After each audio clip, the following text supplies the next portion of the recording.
Good afternoon, good morning, good evening, wherever you are. Welcome to the Wrestle Legion. We are back with another week of wrestling under our belts. I'm joined, as always, by the man himself, and Nick the Geek to the left of me. How are we doing, Nick? I'm good, mate. To no longer have to paint my sister's house this week, so I'm in a very good mood. And the one and only Mr. Simon, is it a pay-per-view or not? Don't get me started. We still don't know. We still don't know the answers. Yeah. do you know what, mate? I've got to the point where if I don't see a comment on a thingy, I get concerned, and that's why the other day I tagged you in one and said, "Simon, is this a pay-per-view?" Because I was getting worried about whether you. I mean, it is what it is. We'll find out. Yeah. No, we will do. But right, guys. So first of all, we'll go through the pay-per-view last night. We had Backlash last night, first pay-per-view after WrestleMania for WWE. First of all, Si, see you clapping me. What was your overall thoughts on the pay-per-view? Honestly, going into it, I didn't have time to watch it live, so my expectations were probably below average. But I think I've only watched it this afternoon myself, but the opener with Bianca and Io was fantastic. The Bad Bunny match was, I was thoroughly sports entertained. Great run-ins, great to see Carlito. Even good to see Savio Vega, which I never thought I'd say. And the main event with Brock and Cody did exactly what it needed to do in my mind. There was nothing bad on the rest of the card. Enjoyable from start to finish. Hey, Jimmy. There's the big guy himself. What's going on, Jim? Hopefully the real king's coming to London. I know you've mentioned it. I'm not going to let you until you say what you're doing.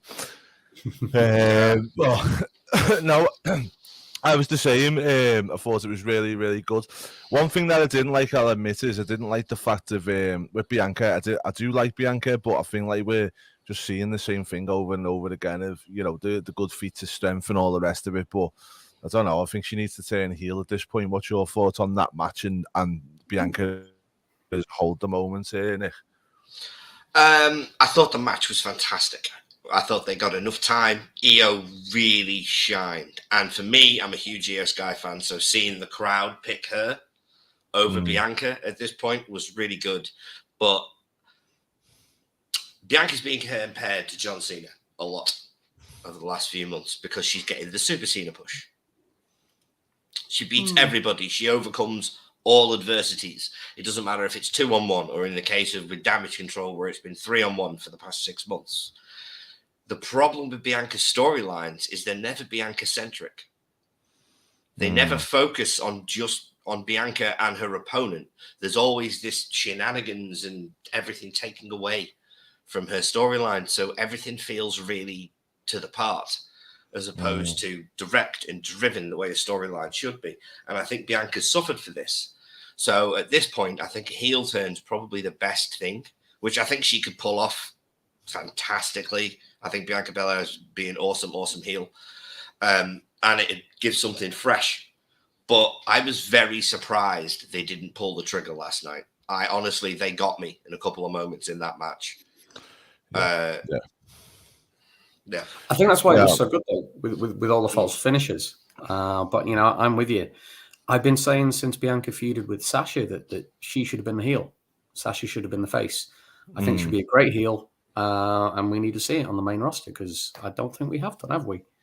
No, we haven't. And that's the problem. I mean, you know, as well as them stories with it, I think the other thing for me particularly is where she... there's always, how can I put it? She's always shown these strengths and everything else, and it's, you know, it's great, but there's no really substance to it, and that's what I want to see more from her. You know, it's like, look, I'm strong, I'm great, and there's not much more than that. But there's an old saying in wrestling of hide the positives, accentuate everything else. And unfortunately, Bianca, they don't do that. They focus on one aspect of a character. Like, she barely sells, which I think is a huge flaw because selling is an integral part of professional wrestling. You have to look weak in order to look strong sometimes. And Bianca never looks weak. But let me ask you this. This is what kind of puddles my brain a little bit. At the minute, there's a lot of this Super Cena kind of anti-Bianca feeling. And I do get that. But at the same time, everybody is talking about Rhea Ripley like she's the second coming. Now, she's great too. I'm not denying that. But who do you think had the best match over the more credible opponent last night? Because for me, it was Bianca by a mile. Oh, 100% was. It 100% was, mate. But I think even in that match, if you watch Rhea and the way she carries herself and what she does, she, even though you knew that, Zelina wasn't going to win, for me, I was still entertained by it. I mean, obviously, and I'm made up for Zelina and what they give to her last night, because even the poor girl, before she got in the ring, she was in tears.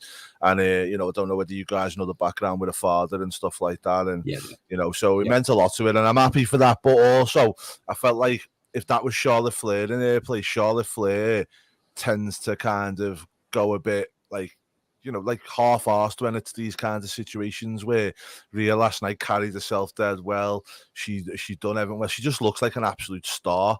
And I think that she will go down the Austin route in the sense of she will go from the heel to the baby face naturally, just because people think that she's cool and stuff. And I think that's probably, something that we can do with it. And I always think if someone can get over as a heel, as a baby face, as a heel, and then a baby face, because they naturally transgress that way, but then they can go back to being a heel again. That's great, because that's what you need in a superstar. At the moment, I don't know if Bianca can go transform into a heel. It's a bit like the Charlotte Flair bug for me, where Charlotte's a great heel, but she can never be a good face. No. And it's like Jimmy's just here.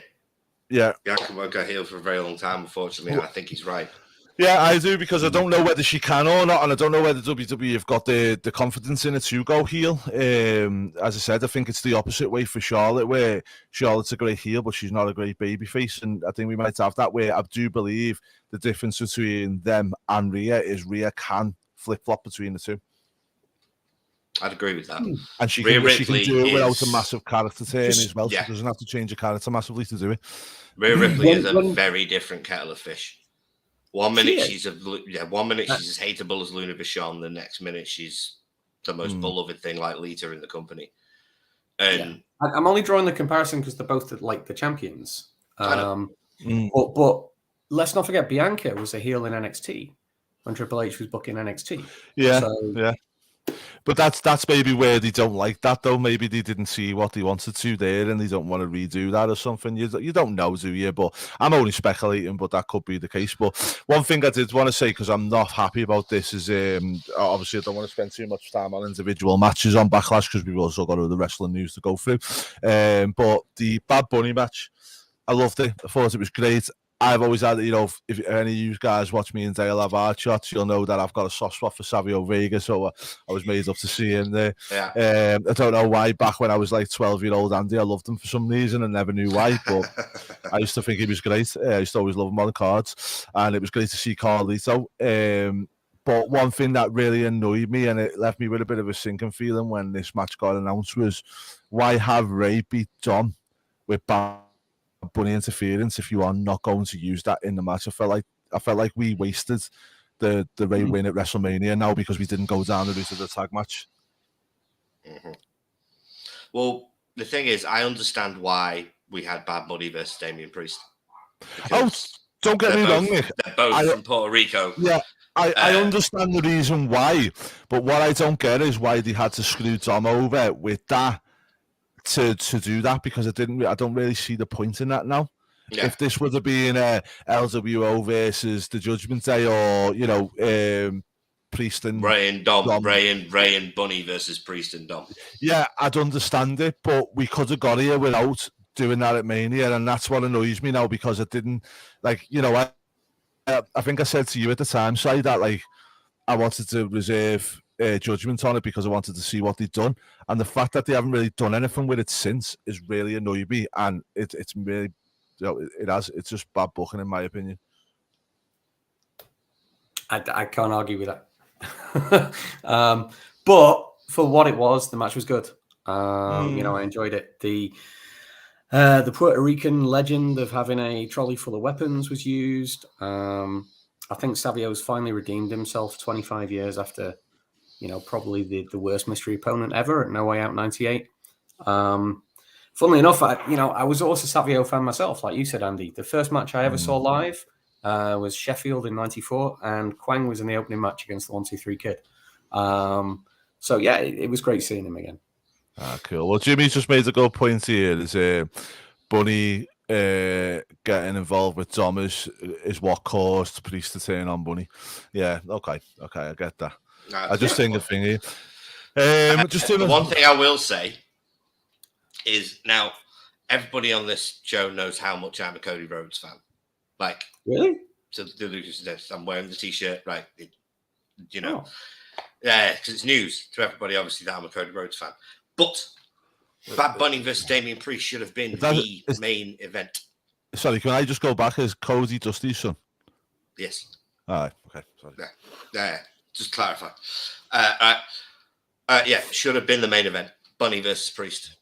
They're both from Puerto Rico. They're both huge stars over there. Bad Bunny is like WWE should thank the lucky stars because he's basically the biggest recording artist in the world. And he just happens to have been a lifelong WWE fan.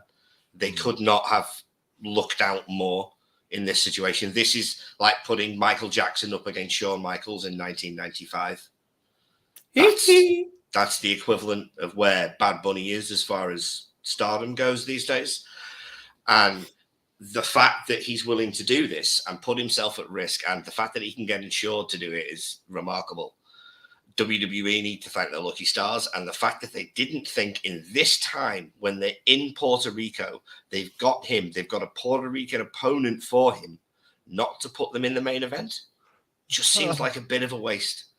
I feel like Cody Brock could have been further down the card. Hello, Russell.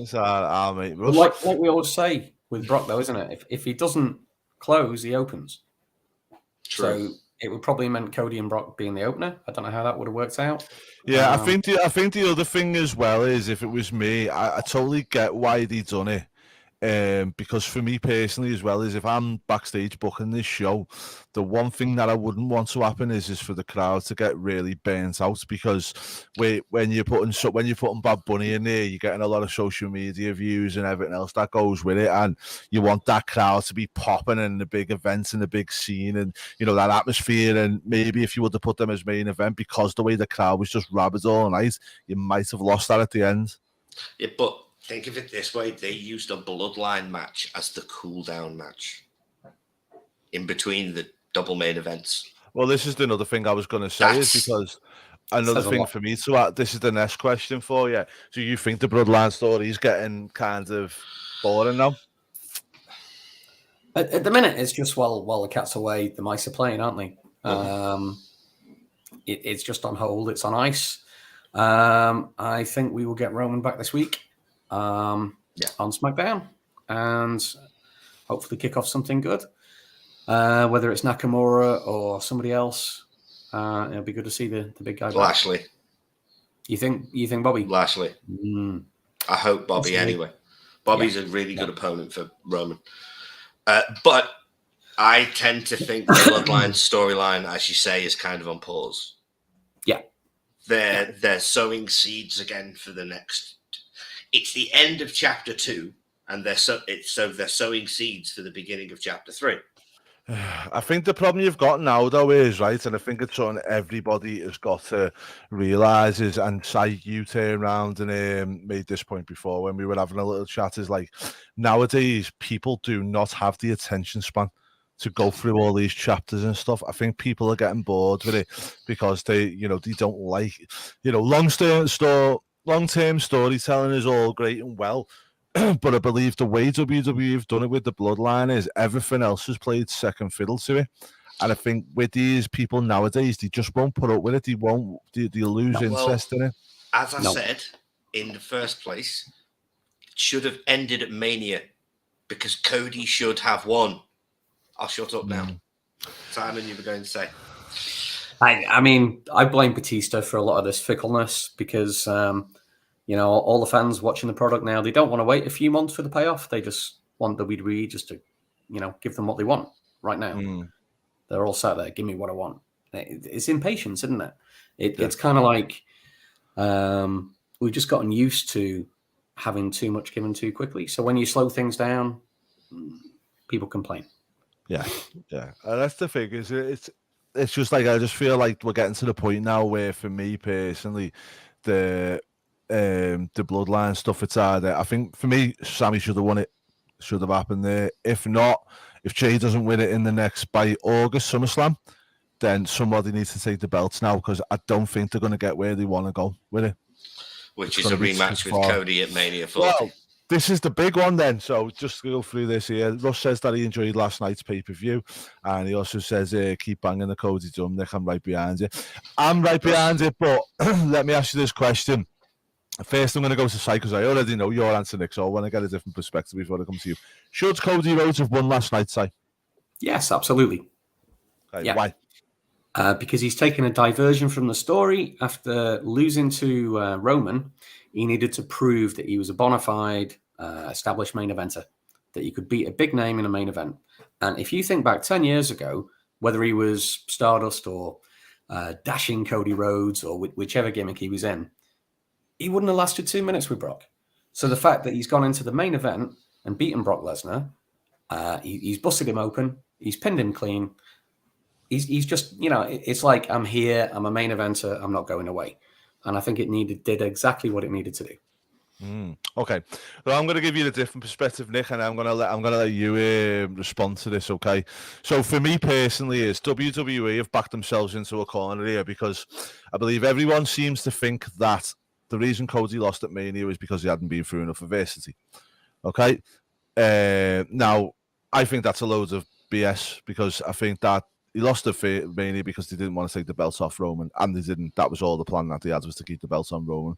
Because what kind of adversity is it to go through, lose to Roman, and then you've got to go for adversity to get back there, and then you beat Brock Lesnar on the very next pay-per-view? There's no adversity there to me.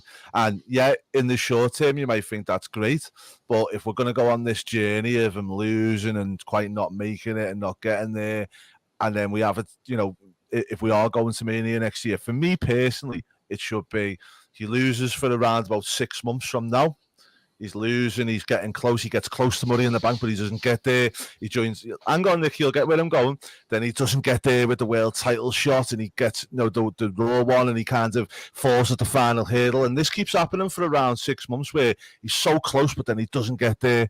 And then, after the tide changes, it could be someone like a Brock Lesnar or something. He beats them finally. Then he goes on this run. He wins the Rumble again 2 years in a row. Then we go to, Roman. But you've got to suffer before you think, and that's where I'm kind of struggling with that at the moment. And I see you shaking your head, Nick. So go. Right. One, as far as going to adversity goes with Cody Rhodes, you just discounted the last 10 years of his career. This is what annoys me about this whole storyline. It discounts the fact that he ripped his peck off his chest and had to rehab to get back to the Royal Rumble, which they put him in at number 30 in. Stupid move. Which he then had to win to then go out get Roman at WrestleMania, where he should have friggin' won. But unfortunately, they wanted to give Roman his 1,000 days, and they're probably going to go for Pedro Morales' run. So that's putting at least another 27 on top of that. Cody is now probably going to go, 1,027 days. Cody Rhodes, that's a long time. Cody Rhodes is now probably going to go into the World Heavyweight title picture, which for some reason they've also got SmackDown wrestlers competing for, which makes no goddamn sense considering it's supposed to be the Raw Monday Night title. I would have been perfectly fine with Cody winning the Raw title, even though it's a consolation prize, but now he's going to lose it to Seth, because Seth should win that belt. And I'm the first person to say Seth should win that belt, right? But Cody is now... Lullabies. I hate to say it. He's in danger of Lex Luger territory. Winning last night the way he won... Right, I'm taking the baton here. I have said for a long, long time that if Cody didn't beat Roman at WrestleMania, he would be the next Lex Luger. However, who did Lex Luger feud with after he lost in his title match? Well, when he won by countout at SummerSlam 93. What was his next feud? Was it Brock Lesnar in the main event? No. Wasn't there Powers, wasn't it? On a house show. Yeah. So it's not comparable. No, I think, but also, Nick, as I say, I'm not trying to say that he shouldn't get there. I just think if we're going to go down... No, bear in mind, for me personally, if it was me booking, I would have Cody win the title at SummerSlam against Roman. That's what I would do. right? I'd have him win Money in the Bank, but I'd have him do the honourable thing and cash the Money in the Bank in for the title shot at SummerSlam, not just run in and beat him, because that's, that's just not Cody. right? No, Cody do the Van Damme approach. So that's what I do, right? But if you are going to go, so for now, right, you're going to have Cody topping these pay-per-views against whoever, going through all this, and then he's going to do that for a year, and then it'll be, okay, give him a shot. I guarantee you, if WWE do that, people will get bored of him and won't care anymore. Yes, I guarantee you. That's why I say he's in danger of Lex Lugering himself. It's really annoying. No, but the difference is, as Sai said, Lex Luger never got a chance to come back again. Lex Luger was buried after that. Cody's not being buried in terms of WWE think they're doing the right thing. I think he's just, I feel sorry for him because I feel like it's timing and stuff. But as I said, if you go through this 6 months of losing and just not quite getting there and just getting this adversity and people screwing him over, you can have a lot of different things, but it's just, you've got to do something to get him through about 6 months. Then people, when he starts winning again and getting there, people will care. Now, as you referenced before about the 10 years previous to that, no one cares, Nick. And we do. Me, you, Sai, we all care about that. We care about the history and that. Go and tell my 12-year-old son that he cares about that, because he doesn't give a damn hell about that. Right, but I tell you what, if Cody keeps on doing what he's doing, my lads will get bored of him quicker than anyone, and that's what that's the type of fan that WWE has. I'm the other way though, right? So you think back when WWE was in its heyday, so you're going back like 99, 2000. How did SmackDown, how did Raw, and damn nearly every week, with the biggest face, which was The Rock, getting a beat down in the ring, right? That's how nearly every show ended. Or that's what I remember. And I think that was just done to death. And I think Triple H knows that's Vince's way. If you beat somebody down, give them obstacles, beat them down over and over, I think people will get bored of that. Yeah, but what if you do it right though, Si, and you still haven't beaten people and he gets so far and then falls again? Do you know what I mean? But the reason you do that is because you can't let him get to the top because Roman's not ready for him. And as I say, this is if they're doing the whole WrestleMania next year thing. They're going to, because Cody's not going to. Cody's on Raw now. He's been drafted to Raw. Roman's been drafted to SmackDown. He cannot go after Roman. This is what's screwing him over. He can't. So why unless he wins Money in the Bank, they need to have him beat Brock Lesnar because he needs to be a credible challenger for that World Heavyweight title. Nick's right. There's only credible challenge that Cody can go after Roman. So it's Money in the Bank, it's winning the Royal Rumble, or it's winning the world title and beating Roman in a champion versus champion match at Survivor Series. Yeah, I bet. Do you know what? It's one of them, isn't it? I think, for me personally, if you're going to let him beat Brock Lesnar, you might as well give him the second title. You might as well give him the booby prize for now and let him run with that. And then, as I said, you could have a champion versus champion at Survivor Series with the opportunity of a fight at WrestleMania, and then somewhere along the line you could have Cody lose the other title. Well, or could Cody Rhodes be the one to defend 2 titles on WrestleMania? Possibly. I mean, I'm the one to believe that they hopefully go down the Money in the Bank route. I don't want that. I would be fine with Cody winning Money in the Bank, but I want LA Knight to win Money in the Bank. So it ruins it. But I don't want him to get the consolation prize. Seth deserves that belt. If they give it to Cody, it's just a consolation prize. Right, because it's the last guy that couldn't beat Roman gets to win this belt. Exactly why Cody should not win that belt. You bang on. Yeah, I don't think he should win Money in the Bank either. I don't. Unless he's going to challenge at SummerSlam or somewhere like that. Well, if you're going to go through to WrestleMania next year, he should not win Money in the Bank. He shouldn't. As Sai said, the only other option is come in at the number 1 at the Royal Rumble and do the whole thing next year. Yeah. You know what? I'd rather see. Yeah, I'd rather see him do that than win Money in the Bank, because I think Money in the Bank could be fun on the other side of it. You know what I mean, with the other title. Okay. Be interesting. But I say the problem I've got with Cody at the moment is he's getting very Cena-ish. Elaborate. So when Cena didn't have a title, he kind of got lost about, where people didn't really know what to do with him. I call this the Bret Hart 95 syndrome. Yeah. Yeah, I know exactly what you mean. Right. So, Yeah. how do you book someone who's like the best in the company when they're not in the world title division? It's tricky for anyone to do. Yeah. And for some reason, he's found himself in the same place as what he did in AEW with the world title scene, where he couldn't get into it, so he kind of, and how boring did that get quickly for people? I think the thing is, though, in AEW, now, first things first, disclaimer, I love AEW. I watch it every single week. Just to get that out of the way, I'm not banging on AEW. But AEW has no fucking structure, pardon my French. Right? There's no structure in that company. It's the land of the misfit toys where the inmates run the asylum and they all book their own matches. Right? There's a few producers. Compared to WWE, it's absolute chaos in comparison.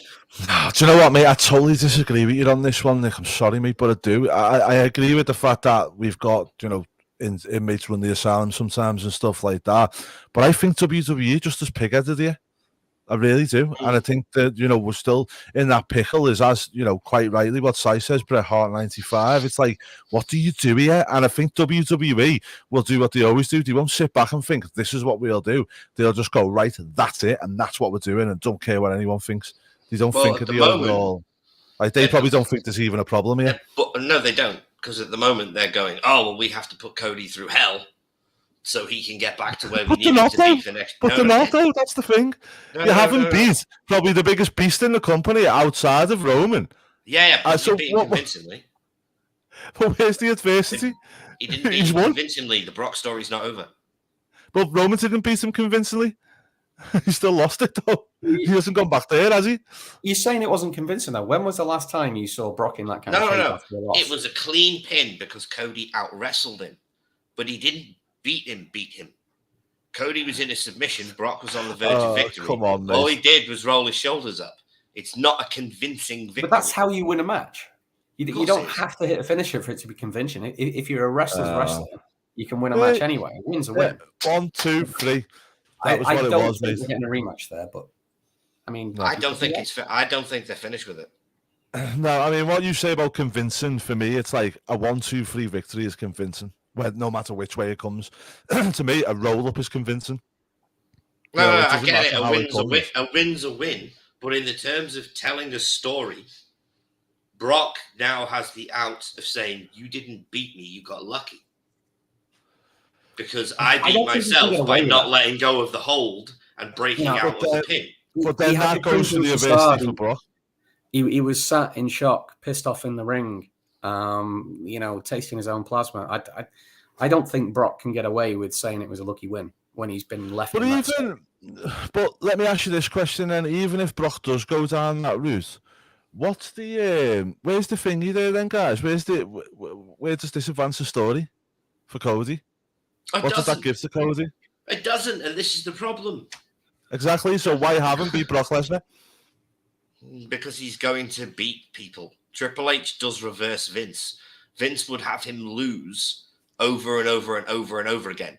Triple H will do to Cody what Vince did with The Rock.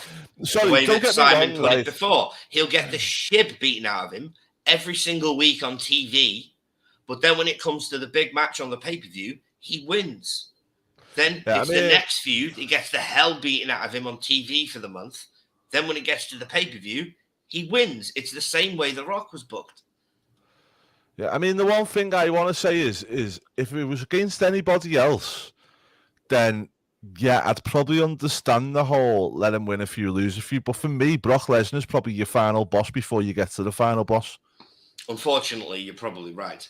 And that's it's not the fact that Cody won that's annoyed me. It's who he beat at this stage. Well, I'm just concerned that Cody's going to drop down to the IC title picture because he wants to wrestle Gunther. No, that's going the other way. So nobody's beating Gunther till after September 13th when he's got the record. Right? I'm convinced about that. So Gunther, I think, could be Cody's first challenger next spring. Yeah. Yeah. I'd have a belt on Gunther now. If that was me, I'd give him the new world title. I would. 100%. I think it was absolutely shocking he wasn't on there last night.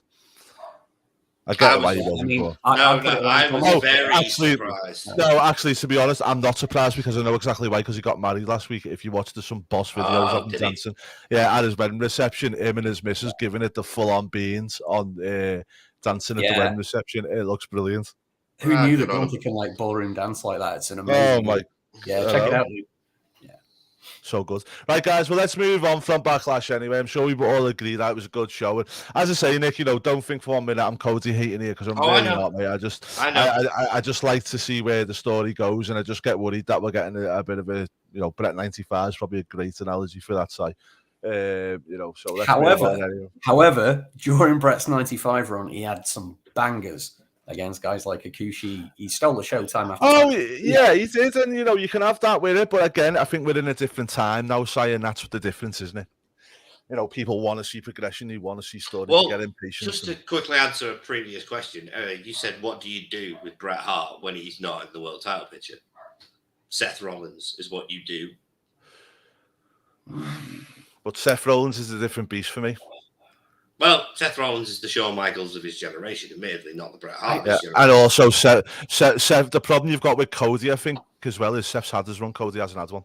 And I think that's the problem for me. Probably the bigger problem is, I think once he gets that first title run out the way, then, you'd probably be happy with him knocking around a little bit under, same with Drew McIntyre now and whatnot. But I think he needs to get that one thingy. I mean, me personally, I think Drew McIntyre might win this tournament just for a heel Drew, just for the fact that so that he can keep him in contact. Well, I was going to say we should mention Drew today because it's apparently he's not very happy, like in the slightest with his creative or his health or anything else. So do you blame him? No, I don't blame him at all. Like, I do not blame him at all, considering he took the company on his back during the pandemic. And really was the hardest working guy in the house. Yeah. And they never give him they haven't given him his moment since, which is disgusting, in my opinion. No. They took it from him at Clash at the Castle. They took it from him at Mania. Yeah, he hasn't had it, and that's what he needs to get. So I hope if they are going to do that, then they give Drew this title for me.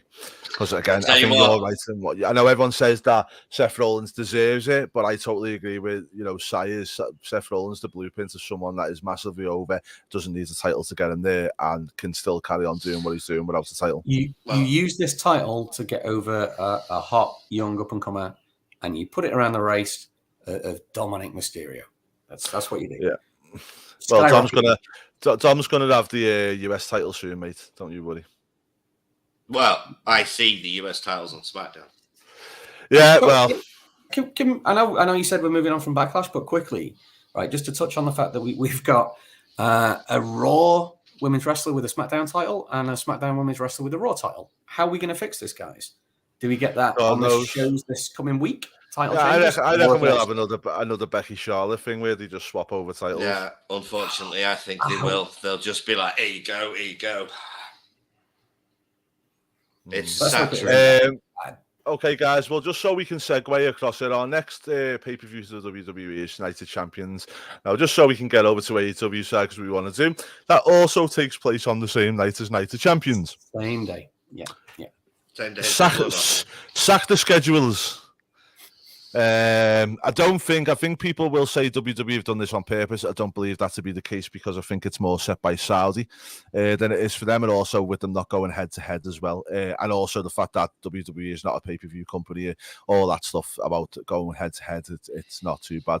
But yeah, double or not, so it's going to be a long day for us wrestling fans if we do end up doing anything. I don't know, we could even maybe do a watch along at some point or something. Maybe we'll see. But it's one of them. It's going to be a really good day. That's 27th of May, isn't it? It's a really good day for wrestling. People say there's not enough of what you love in the world. Well, look at professional wrestling and you'll realize that statement's a lie. Yeah. To be fair, it's going to be a very long day to get through Night of Champions and Double or Nothing, but I'm firmly going to do it. Night of Champions.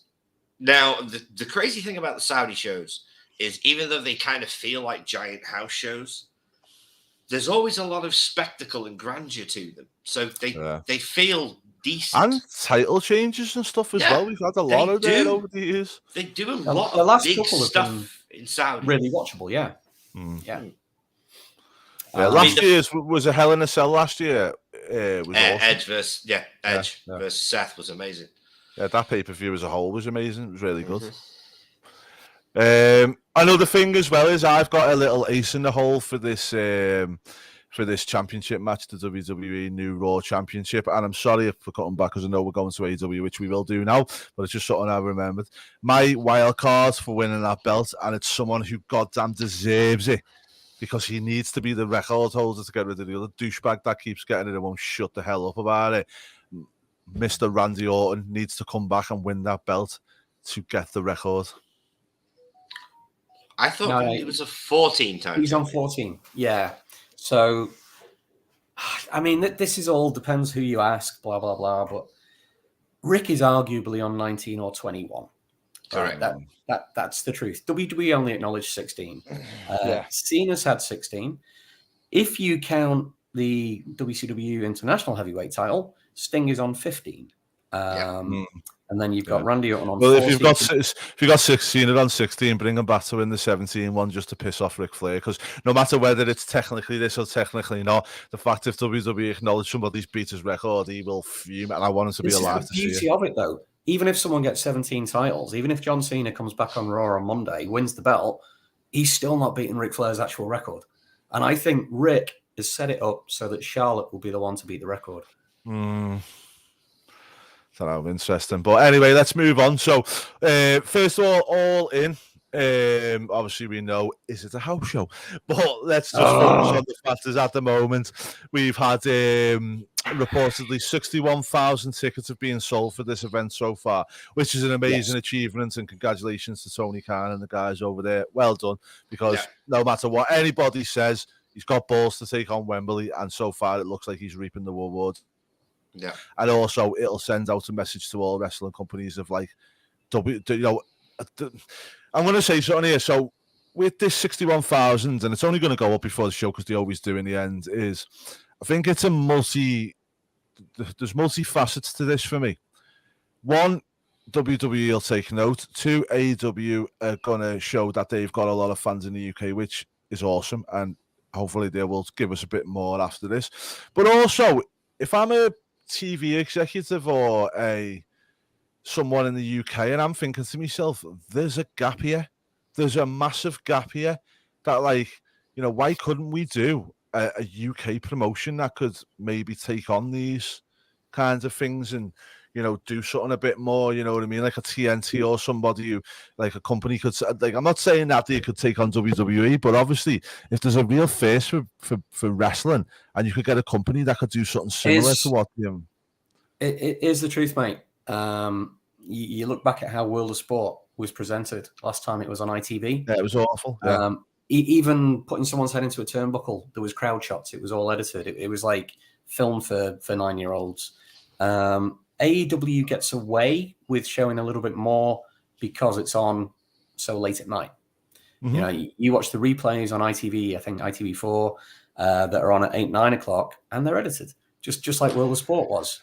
Yeah, but don't forget if they put it onto Sky Sports, don't have wrestling anymore because they lost it, didn't they, to BT? Correct. If BT got someone like if Sky Sports got someone like Progress Wrestling, what's stopping them putting that on their show? But the reason AEW is doing so well is because it's on ITV, which is a free channel. The only way you can put that product on a free channel is on the early hours of the morning. If it's not on a free channel and it's subscription based, it's not going to do as well. Yeah. I mean, you could put. You say that, Si, but ITV is only viewable by 18% of Europe.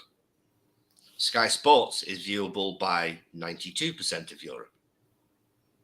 Right? Their numbers will go up because people can't watch it in most of Europe. Can't watch AEW. Yeah, however, that's what always gets me, and I think that's a very important point, Nick. Is the fact is, if you're gonna do something that's gonna be like televised, weekly, episodic TV, and all the rest of it, I believe you do need to do like Europe. You need to target Europe, not just the UK. Because we are a very small country. Yeah, because don't forget as well how many of them 61,000 tickets are actually purchased by UK people.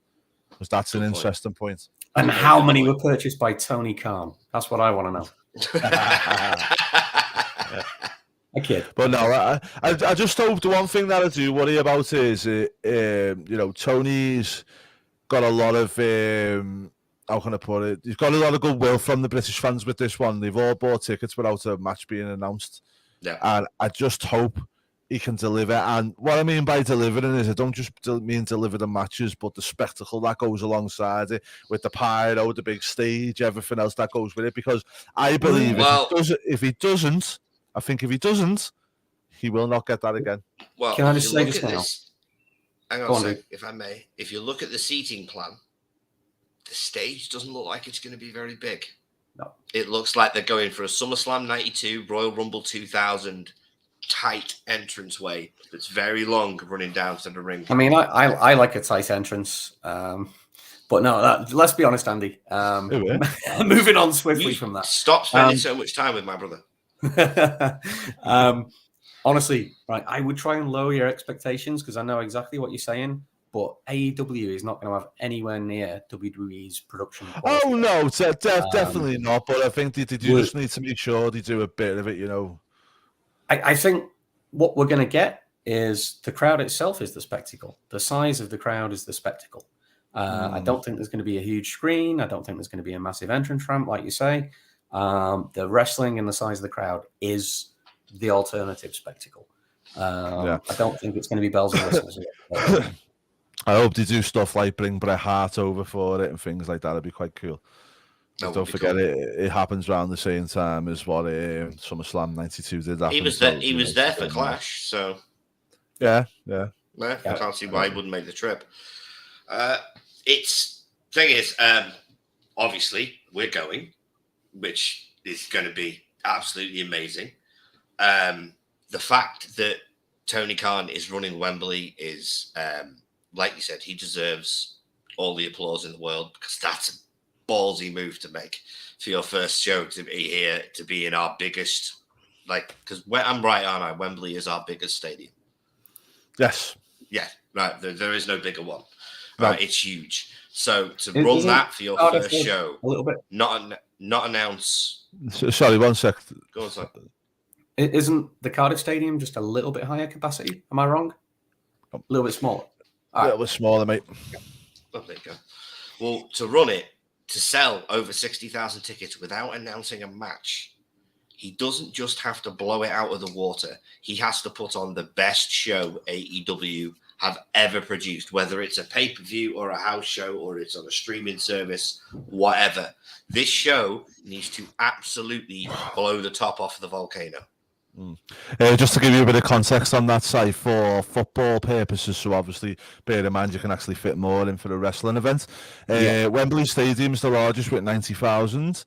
Twickenham is number 2 at 82,000. Old Trafford is the third biggest with 74,140, and then Millennium Stadium with 73,000. Well, I've been in Twickenham to see Iron Maiden in 2010, and that stadium is huge. So, and I was on the pitch for that. When you just look around, it's unbelievable how many people they can fit in. Yeah, and then Tottenham Hotspur is the 5th one.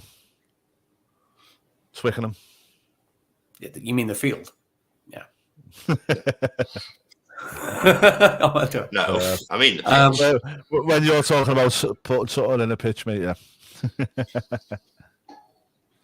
But yeah, no, I think it's going to be really good. Do we see, just a quick yes or no answer, do we see Punk appearing at this one? Yes. Please. I mean, right, honestly, I'm sorry, it's not a quick yes no answer. I know, my bad. But all the main events you can think of, right? Whether you've got a British guy like Ospreay or Pac, whether you've got Saraya and Jamie Hayter in the main event, whether you've got Sting's retirement match, whether you've got Goldberg, all the options they've got available to them, the best option that's going to put even more bums in those seats is CM Punk in the main event. No. The best option they've got of all of them, mate, is you get to the night time at Wembley, picture the scene, the lights go off. Someone gives an open challenge, the lights go off, little flicker of light, and then you just hear Life is a mystery. Come on. No. What, Madonna comes out? the UK legend himself. Right, we Come do not on. need Grado on this pay-per-view. Oh, we do. Oh, We yes, do not. we do. Oh, I Can love I the say, guy. it was good to see Grado back for about 30 seconds on Impact with Joe Hendry last week. But that's it. Don't ever need to see him again. He's in the same group as Toriano. It's like, no, just it's the fast forward button. Yeah. Now, one thing I do hope, though, is I do hope that they bring over the likes of Vikingo, and I know they've got Commanders on Ring of Honor now. No. But, no? No. Why? Right. Forbidden Door is for crossover matches. Forbidden Door is the end of June. Okay. So Wembley, you focus on the AEW talent. You've had the crossover matches a month or so before. It's a different concept. It's like, I believe the Bad Bunny match was great, but it should have been on WrestleMania. Celebrity matches, WrestleMania. The other PLEs, keep them for like the actual contracted talent. And the same with AEW. Keep the outside talent for Forbidden Door. And apart from that, on your other pay-per-views, use the guys you've got signed. Okay, let me ask you something then. So when we had Clash at the Castle last year, WWE put a lot into getting Tyson Fury there and made Tyson Fury part of the event, which was a car crash, by the way, but that was their thing. If you're AEW and you are looking for a bit of a celebrity bump to this thing, who would you get and why? Nick, first. That's a difficult question. Anthony Joshua.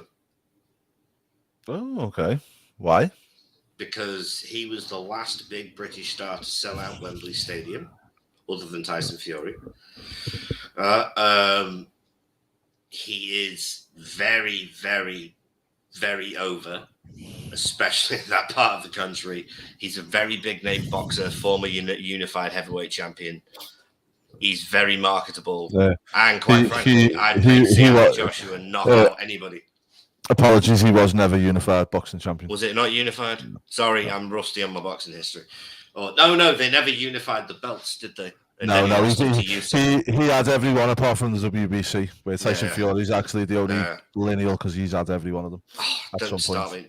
Don't start me on lineal. Right, Sai, what about you, mate? It's hard to think of someone. I mean, wrestling fans are strange creatures. I include myself in that. I'm not insulting anybody else, but it's hard to think of somebody that is unilaterally appreciated. I mean, anyone you can think of, musicians, porn stars. I don't think the King's into wrestling, Jimmy. Yeah, I think William probably will do that. And this man's been impersonating King Charles. You know, he needs arresting it. It's treasonous. But yeah, moving on. Who can you get that is that Vinnie Jones level of UK celebrity? Because he was red hot when WWE got him. I don't think there's one person anymore. Is there? No, not really. I mean, there's one that I'd go to, but that'd be man, Pat Sharp and the Twins, but I don't think anybody I don't think they'd remember him unless they were our age. Pat Sharp. The boomers going, that's Pat Sharp, and everyone else is going, who? Because he even have walks in the ring with a whole lot of fun prizes to be won.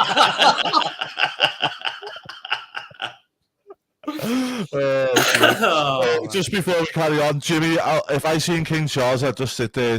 You're just a fake trip king, and then, but also there's only one king we need to see in attendance in London. So stop avoiding the question and answer it. Yeah, James, are you coming to London for AEW's All In show, Jimmy? Yeah, people need to know. And if you are, I'll shake his head because the crown will fall off. Yeah, yeah. But no, you know, I think for me personally, if I was going to do it, it's a hard one, isn't it? Because I feel like there's two things you've got to get right on this. I feel like one, you need to get a good UK artist to do the sound check. I think you've got to keep that nice rhythm of it, or you know, something along them lines to keep that nice British feel. Maybe Ed Sheeran or someone if you could get him, which would be quite good because he's got a he's got a nice thing for UK for crossover. US. Yeah, there's a big crossover where people know who he is. As for the movie star, it's not really anyone like a Tom Hardy, maybe someone like that. Daniel Craig. Oh, what's that lad who was in Star Wars and Pacific Rim called? Oh, John Boyega. No. Yeah. No. Oh, no. I'm not going. No, that's it. No. It is hard to think of somebody that isn't going to be booed by half the audience. That's what we're like as a nation, isn't it? Ah, boo. Boo, Jimmy. Yeah. I'm so disappointed. Right. Tony Khan, go and make sure that if you're going to do this show, you'll have to do it when Jimmy's available, mate. Sorry, we're going to have to cancel. Needs rescheduling. Yeah, totally. I know. Yeah. But no, but last thing from me on All In. It's hard to say what I hope they do in terms of a celebrity, but what I hope they don't do is the red phone boxes, the black taxis, the Union flag everywhere. It's just, that's been done to death. You know, let's move away from the stereotypes and just have a night of good. I'm fine with the Union Jack being all over the place because it's our flag at the end of the day. I'm fine with that, but I do agree that they need to stop putting black taxis on stages and phone boxes on stages because those red phone boxes barely exist anymore, and black cabs are only available in London. Yeah. I wouldn't mind seeing like a James Bond theme or something, you know, just sort of maybe even if instead of doing all of the phone boxes. And I'll tell you what would be pretty good is like kind of a Knights of the Round Table type theme would be quite cool. Do you know what I mean? Yes. Like a warrior theme, because AEW is more about the battle and the actual thing, isn't it? So that'd be quite cool. Yeah, that'd be a good theme. But like I say, I don't think they're going to focus on a theme stage. I think they're going to focus on down and dirty. Here's the show. As I said before, this is the spectacle you paid to see. Yeah. I do believe they'll do that, but I think if they do something like a little bit of a theme along the way, or even if it's just a big good package video at the beginning, be sort of there's something there, isn't there, to do something. Maybe Stormzy would be one they bring in or something like that. Depends what kinds of crowd they're trying to get hold of, isn't it? You know what I mean? Yeah. But I do think they need like a theme tune, and that'd be quite cool, and just do something a bit different. I think Tony Khan knows the theme songs and stuff are quite after he done the Adam Cole entrance. That done massive numbers, didn't it, on the thingy that on. Go on.